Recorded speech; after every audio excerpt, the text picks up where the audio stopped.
ఈ in vitro fertilisation లో ఏం ప్రొసీజర్స్ ఉన్నాయి తెలుసుకుందాం. ఈ ప్రొసీజర్ ద్వారా తయారయ్యే ఎంబ్రియోస్ గర్భంలో వేసినప్పుడు సక్సెస్ రేట్ ఉంటుంది. మీకు చుట్టుపక్కల చాలా మంది పిల్లలు ఉంటారు ఐవీఎఫ్ ద్వారా పుట్టినోళ్ళు, మీకు అసలు తేడానే తెలియదు.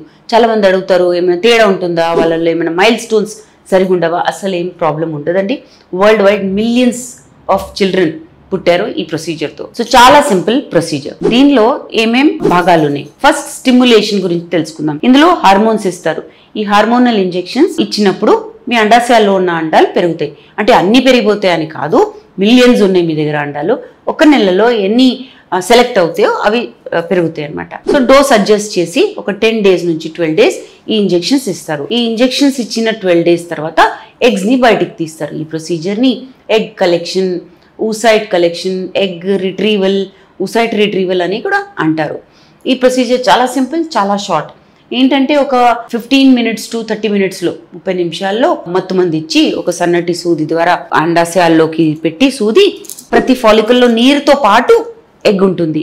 ఆ ఫాలికల్ ని తీసేసుకుంటారు అనమాట. ఇంత పెద్ద ఫాలికల్ చిన్నగా అయిపోయి ఆ ఫ్లూయిడ్ అంతా బయటకు వస్తుంది. ఈ ఫ్లూయిడ్ లో ఉన్న ఎగ్ ఎంబ్రియాలజీ ల్యాబ్ లో ఇస్తారు. మీన్ వైల్ ఓటీలో ఏమవుతుంది, మీరు రికవర్ అవుతారు. ఈ 15-30 minutes తర్వాత ప్రొసీజర్ అయిన తర్వాత మిమ్మల్ని రికవరీ రూమ్ కి తీసుకొస్తారు.